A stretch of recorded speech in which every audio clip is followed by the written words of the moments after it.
I found home videos of my family that shouldn't exist. My brother died when I was 7 years old. He was 13. He drowned in the lake down the street from our house. My parents never touched his room. They tried once, but they couldn't do it. Too raw. After that, the door just stayed shut. His room became a kind of museum of him.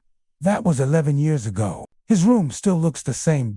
This morning, while I was packing for college, I thought I'd finally go in there. My plan wasn't anything dramatic. I just wanted to grab a few hoodies, maybe a keepsake or two, to take with me. Something to hold on to when I got homesick. That full transparency. I've been in his room plenty of times before. I've sat on his bed. I've looked through his shelves, but I've never really gone digging. That felt wrong, and I really had no inclination to. I just missed my brother. That wasn't my intention today either. It wasn't my intention to find a stack of DVDs shoved into the bottom drawer of his dresser.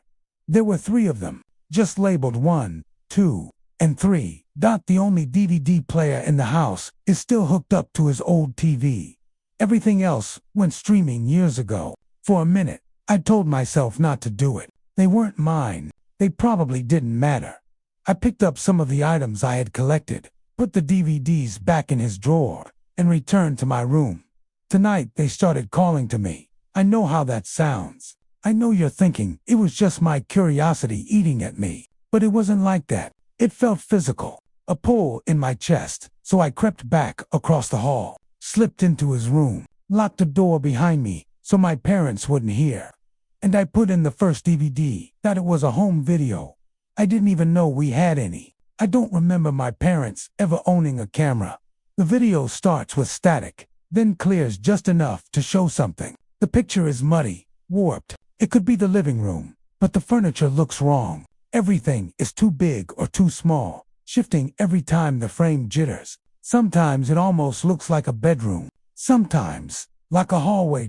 No faces, no clear shapes, just flickering shadows that don't match what the voices are saying. Because there are voices, familiar ones, laughter, clinking dishes, and my mom calling my brother's name. It sounds like family in the background, just out of sight. I hear my brother's laughter, and the sound swallows me whole. It rings through my head, bouncing off the bones that make up my skull.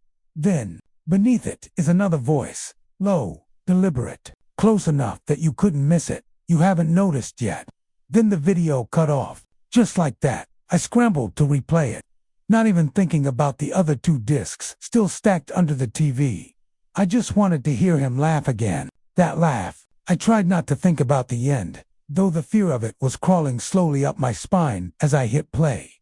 Because the way it spoke, it sounded like it wasn't part of the recording at all, like it was speaking to the camera, to me. I pressed play again, this time pausing every few seconds, desperate to make sense of what I was seeing. But nothing held still. Everything on the film looked almost familiar, like a room you swear you've been in but can't place. The walls are a little too narrow, and the colors are washed out enough to make it something you've never seen before. It made me feel like my brain was short-circuiting. Then I froze the frame just before the moment he laughed, and there it was. A caption, faint and yellow, burned into the corner of the screen.